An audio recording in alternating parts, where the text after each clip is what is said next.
भगवान ने सहर्ष स्वीकार किया। अपना दर्शन दे के ही नहीं, भगवान ने कृष्णदास की परिक्रमा करी। व्यासपीठ की क्यों प्रदक्षिणा परिक्रमा होती है? मंदिरों की क्यों परिक्रमा होती है? मंदिरों की परिक्रमा इसलिए होती है कि जिन ब्राह्मणों ने वो प्राण प्रतिष्ठा कराई, जहाँ भक्तों के चरण पड़े थे, उनके दिव्य मंत्रों के द्वारा वह स्थान साक्षात तीर्थमय हो चुका है। तो उस मंदिर की परिक्रमा करते समय तीर्थ की परिक्रमा करने का फल प्राप्त होता है। तो साधु बड़ा तपस्वी था। भगवान ने उस महापुरुष की प्रदक्षिणा की है, परिक्रमा की। परमात्मा ने वहां से प्रस्थान किया। ऐसे महात्मा हुए हैं जिनका नाम था कृष्णदास। और हमें तो लगता है कि ऐसे महापुरुषों का नाम लेकर के तो ये जीव कृत हो जाती है। ये जीव है वो अपने आप में धन्य धन्य हो जाती है। ऐसे संतों के चरणों में हम और आप वंदन करते हैं। साधन हो तो जगत में, जर जातो संसार। ये महापुरुष धरती पर न होते, ऊपर अंबर आकाश और नीचे भैया धरती ही नहीं ही होती।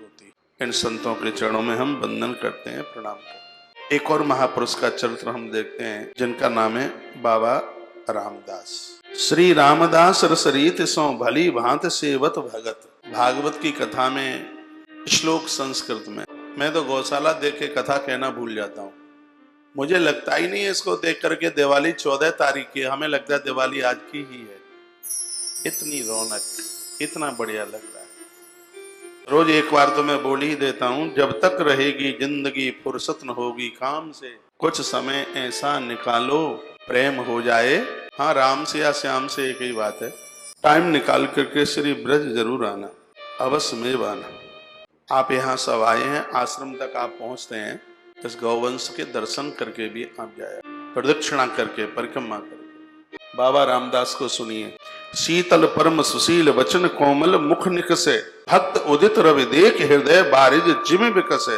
अति आनंद मन उमंग संत परिचर्या करही, चरण धोय दंडोत विविध भोजन विस्तरही। वक्ष वन निवास विश्वास हरि जुगल चरण और जग मगत। श्री रामदास रसरीत सो भली भांत सेवत।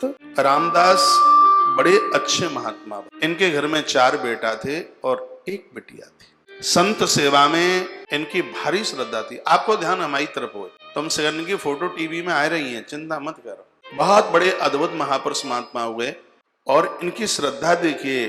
चींटी में भी इनका विश्वास था। ध्रुव जी महाराज का पालन शेरनी ने किया। कथा आती है नरसिंह पुराण में, क्योंकि सुनीति तो वन में रहती थी और आप जानते हैं कि एक देवी बच्चे को जन्म देती है तो वहां और स्त्रियों की जरूरत पड़ती है। वहां तो और कोई था नहीं, एक शेरनी चल करके आई और जो एक माताएं जो भी काम धाम करती हैं वो सब उस शेरनी ने किया।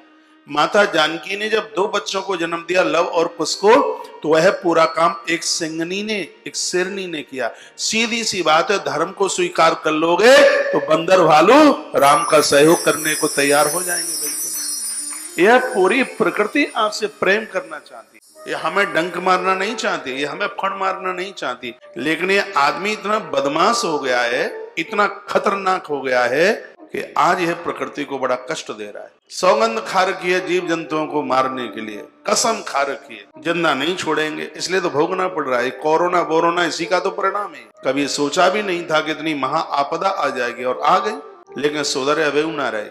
कल मेरे पास कोई दिल्ली के आए और सुन रहे होंगे आप, वही धूल में सनी सनाई चीजें फुटपाथ पे रखी, वही ऐसे खावे जैसे भैंस के ऊपर गिद्ध टूट पड़े।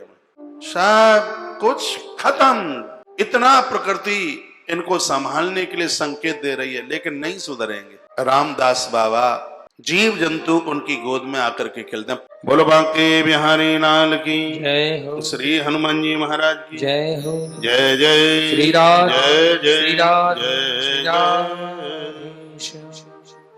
यदि वीडियो आपको अच्छी लगी है तो इसको लाइक कीजिए और इसको आगे शेयर भी कीजिए। तुलसी तपोवन यूट्यूब चैनल को यदि आप पहली बार सुन रहे हैं तो इसको आप सब्सक्राइब करना और बेल आइकॉन दबाना आप न भूलें। इन्हीं शब्दों के साथ जय श्री कृष्ण, जय श्री राम, जय गौ माता, जय राधे श्याम। आपका दिन और आपकी रात्रि अतमे मंगल में हो।